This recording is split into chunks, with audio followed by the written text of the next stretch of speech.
Son las 9 de la mañana con 40 minutos. Acabamos de escuchar la voz de Delfina Gómez, es secretaria de Educación Federal, quien dijo pues esto que escuchamos, que no se ven los motivos por los cuales se están retirando los apoyos para escuelas de tiempo completo, para que los niños sigan pues teniendo esta instrucción fuera de las clases normales, y además los apoyos para los padres de familia para que sigan ahí alimentándose y todo esto. Para hablar sobre este tema tenemos aquí, le agradezco muchísimo que nos acompañe en cabina, a Marta Pereira Moncayo, investigadora en Mexicanos Primero Jalisco. ¿Cómo estás? Hola Laura, buen Acércate día. un poquito a tu micro porque si no te escucharás. Muy buen día, muchas gracias por abrirnos el espacio y buen día a la audiencia. Platícanos antes de entrar al tema, ¿qué es Mexicanos Primero Jalisco? Mexicanos Primero Jalisco somos una organización civil, de la sociedad civil. Nosotros buscamos defender el derecho a aprender de niñas, niños y jóvenes del Estado y del país. Hacemos esto desde dos vertientes, básicamente, desde la investigación para tener evidencia y tener propuesta argumentada, y también desde la activación de los actores involucrados, maestros, pues directivos, estudiantes, familias. ¿Están enfocados solamente en la educación? Estamos enfocados en la educación como el derecho a aprender, como el derecho a estar en la escuela, aprender en la escuela, participar. Y pues sabemos que el derecho a la educación, el derecho a aprender es habilitante de otros derechos. Entonces por eso creemos que sí es súper importante defenderlo, es súper importante que la educación esté al centro de la conversación, del diálogo, y más ahora con la pandemia que vimos que pues 2 años de estar encerrados en confinamiento, la educación fue de las últimas cosas que se reactivaron. Parecería que lo tomamos como muy a la ligera. Muy a la ligera, no fue una prioridad necesariamente en el país. Y hubo afectaciones en el aprovechamiento en los alumnos, porque no es lo mismo estar dentro de un aula, compartir, escuchar, estrenar dudas, que estar en casa, igual te distraes, igual pues estás o no poniendo atención. Sí, y aquí suceden dos fenómenos. El uno, primero, que no todas ni todos tuvieron acceso a la conexión, y básicamente el acceso a la educación se equiparó a eso, a tener o no internet o a la televisión. Y pues falta también este otro componente, la interacción social, el poder estar con el maestro todo el día, con sus compañeros resolviendo dudas. Entonces sí, hay estudios que dicen que hasta un 75% menos se aprende en esta situación virtual, pero bueno, pues ahora lo que tenemos que hacer es empezar a construir hacia el futuro.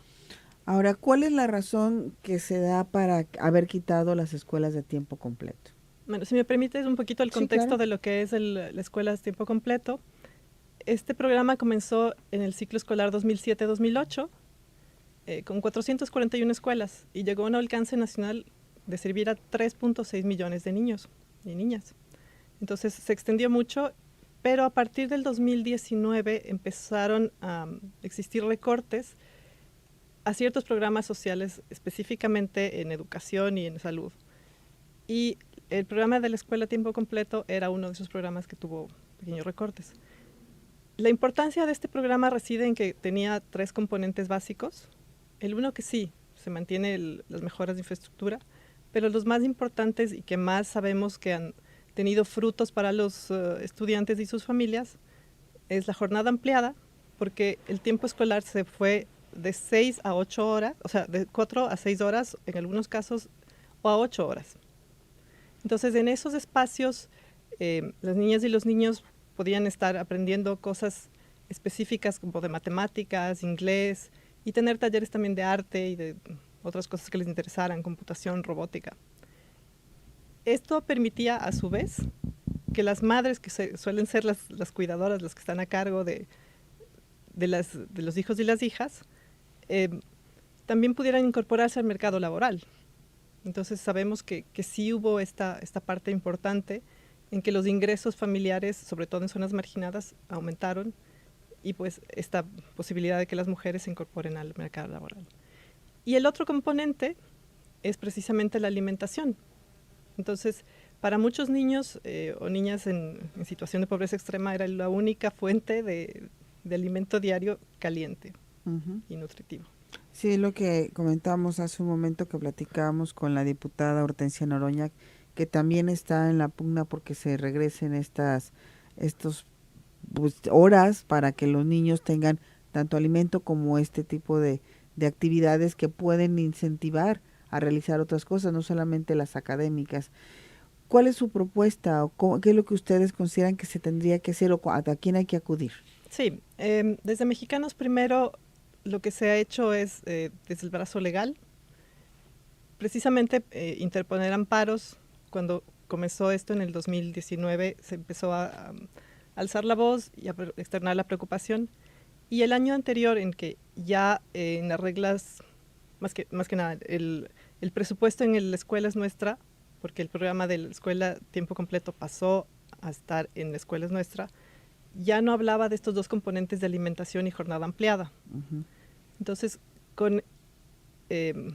se dio como marcha atrás en ese sentido y se permitió que se mantuviera desde este amparo.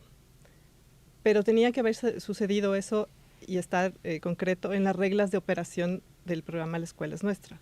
Y cuando fueron publicadas, pues la sorpresa fue que estaba todavía solo el componente de infraestructura. Entonces, Mexicanos Primero en este momento lo que hizo fue una propuesta técnica a la autoridad para decir, mira, acá están los recursos, porque el motivo por el que quitan estos dos componentes es precisamente económico, dicen que no hay presupuesto. Entonces, la propuesta tiene tres puntos, básicamente. Si me permites, antes de decir los puntos, sí. Hacemos una pausa Claro. para no interrumpirte en ello. Son las 9 de la mañana con 46 minutos. Regresamos. Esto es Cara a Cara. Son las 9 de la mañana con 50 minutos. Nos acompaña aquí en cabina Marta Pereira Moncayo, investigadora en Mexicanos Primero Jalisco. Y bueno, estamos hablando sobre el tema de las escuelas de tiempo completo. Y nos ibas a platicar estos tres aspectos. Sí, la propuesta técnica que se presentó a las autoridades en estos días fue precisamente porque recursos sí existen. En el mismo programa de La Escuela es Nuestra, este año recibió 2,000 millones de pesos extras que el año anterior.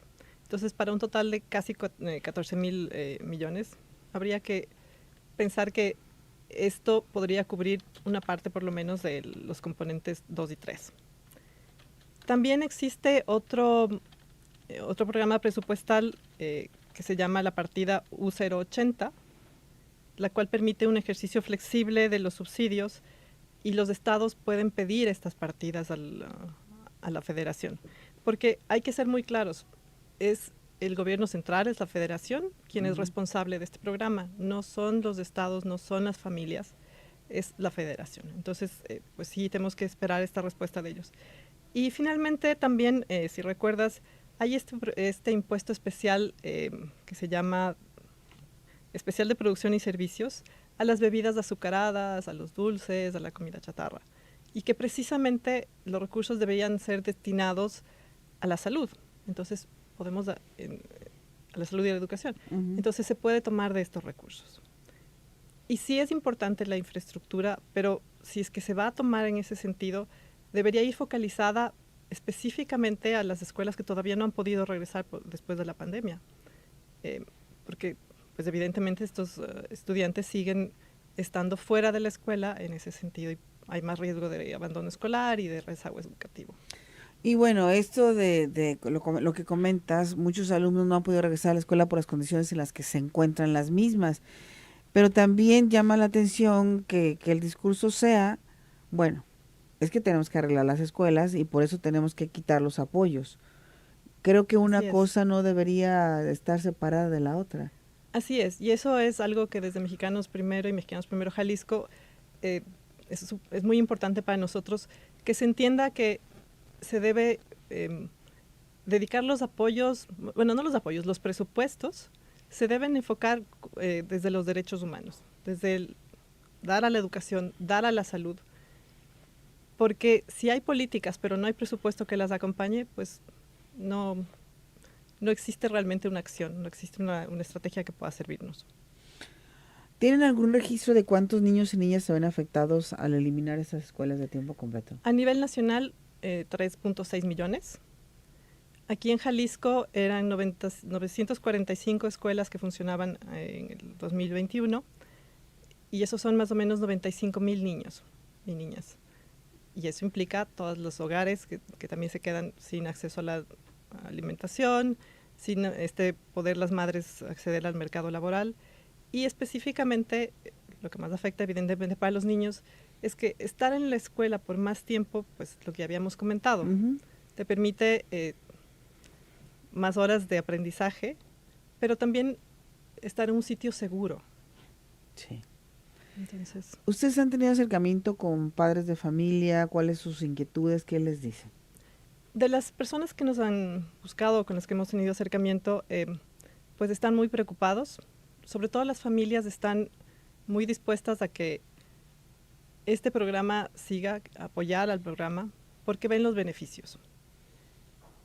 Si se habla en general a nivel nacional, yo creo que sobre todo las mujeres podrán decirte, sí, ¿no? O sea, esto nos sirve mucho. A nivel rural, específicamente, si me dejas ver el dato, Sí, claro. Hubo un 22% de aumento en los ingresos promedio de toda la población de madres en general, y en las zonas marginadas de 36%. Entonces, si como familia te dicen, te vamos a quitar esta opción, pues peleas para que no, ¿verdad? Comentaba en el audio que escuchamos Delfina Gómez que estas mejoras que se están haciendo no se ven porque están en las áreas más alejadas, en las áreas rurales, pero paradójicamente lo que estamos viendo es que son a ellas a quien se les está quitando este recurso que les ayuda a mantener a sus hijos, darles un alimento, darles educación. Entonces, ¿cuál es la...? Sí, ahí yo creo que también hay que ver una cosa. Como mencionamos, la infraestructura digna es importante que se mantenga, pero hay que focalizar en las que han podido regresar, por un lado. Y por otro, si pensamos que durante 2 años no pudimos estar en la escuela como edificio, pero que si hubiéramos podido tener una mejora en, por ejemplo, la conectividad, o en que sí llegaran los alimentos, o que sí los estudiantes pudieran tener algún recurso en el que apoyarse durante estos años, pues la infraestructura ya empieza a pasar a un segundo plano. Claro. Entonces, digo, sí es importante y se hacía hincapié, pues, los tiempos que estamos viviendo, que todavía no se termina la pandemia, que, bueno, vamos, parece ser que ahora sí de salida, que sí es importante, como dices, tener agua, tener baños, tener instalaciones, porque muchos niños toman clases a veces a la intemperie o en un lugar donde ni siquiera tienen un sí, techo, no es seguro. ¿no? Pero que es más importante también, para que un niño tenga un buen aprovechamiento, tiene que estar alimentado. Exacto. Sabemos que el aprendizaje sucede cuando se sienten en un ambiente seguro, cuando están nutridos, cuando han podido, por ejemplo, dormir, cuando han podido estar en relación con otras personas. O sea, todos esos componentes son muy importantes. Si a alguno de nosotros nos ha pasado que un día va sin desayunar al trabajo, pues se siente mal todo el día. Imaginen a niños y niñas que pues, de pronto no tienen alimento caliente en varios días. Entonces, sí, el cerebro necesita eso. ¿A quiénes se han acercado ustedes para buscar que regresen estos apoyos, o quién sería la instancia? La instancia básicamente es la Secretaría de Educación en México, pero aquí una cosa interesante es que los recursos de la escuela es nuestra no son canalizados vía la Secretaría de Educación, sino vía la Secretaría de Bienestar. Entonces, en ese sentido, por eso decíamos que en la nota técnica con las propuestas, que la Secretaría del Bienestar ya no tendría que estar pidiendo como permiso para usar esos recursos que ya están aprobados. Así es. ¿Ustedes han tenido acercamiento con ellos? Nosotros, como estamos en el Estado, no tenemos injerencia, lo hacen desde Mexicanos Primero en México. Ok, hemos hablado con diputados de MC y del PRI precisamente de este tema. ¿Ustedes han tenido comunicación con ellos? ¿Están trabajando en conjunto o cada quien está haciendo...? Mira, como son competencias federales, pues lo dejamos en ese sentido, pero aquí nosotros sí le hemos externado al secretario de Educación varias veces la necesidad de que este programa se mantenga, que haya apoyo. Y pues como unas tareas emergentes en los estados sí están como buscando la forma de buscar recursos, ¿no? Pero pues sí, es una situación emergente hasta ver cuál es la respuesta de la autoridad, que esperamos que sea positiva, que nos digan, Sí, en este año dentro de las reglas de operación vamos a ponerlo. Y que ya después sea una cuestión definitiva para que sepamos con tranquilidad que esos recursos van a estar ahí todo el tiempo, que no cada año tendríamos que estar peleando por estos dos componentes de jornada ampliada y alimentación, ¿no? ¿Mexicanos Primero está en todo el país? No, somos 4, o sea, estamos en 3 estados, más el que está en México, el central. Estamos en Jalisco, Sinaloa y Michoacán. Y entonces están uniendo fuerzas en todos los estados donde están presentes para lograr que Sí, esto... nosotros actuamos como red y pues con las competencias desde lo estatal y lo federal que a cada uno le toca. Así es, bueno, pues es muy importante toda esta labor y esperemos que para el siguiente ciclo, que ya no está tan lejano. Sí, mira, el secretario aquí mencionó que iba a hablar con el Congreso del Estado para buscar que hubiera una partida especial para este programa específicamente, para estos dos componentes, pero eso sería para el 2013, o sea, perdón, el 2023. Sigo en el pasado. Viajamos en el tiempo. Sí. Para el 2023 estarían buscando que esto ya se reconociera. Claro, porque pues sabes que los presupuestos son anuales, entonces lo importante aquí es que la educación nos compete a todas y a todos. O sea, tenemos que unir esfuerzos como ciudadanía y yo en eso agradezco muchísimo, te agradezco a ti y a los medios que nos han apoyado para difundir la información, porque ese es el primer nivel en el que nos podemos organizar, el primer nivel en el que nos podemos involucrar con el tema, informarnos, conocer, acercarnos a las comunidades. Si sabemos de alguien que está en una escuela, que estaba en este programa o que necesita algo, conocer cuál es su realidad, conocer cuáles son las necesidades y tal vez hasta ellos tienen ideas de cómo se pueden hacer las cosas, ¿no? Perfecto, pues muchas gracias por haber estado con nosotros, Marta Pereira Moncayo, investigadora en Mexicanos Primero Jalisco. Rápidamente, ¿dónde te pueden contactar? Nosotros estamos en todas las redes sociales, nos pueden buscar como Mexicanos Primero Jalisco, en Facebook, Twitter, Instagram, TikTok. Perfecto. LinkedIn. Muchísimas gracias, nos vamos.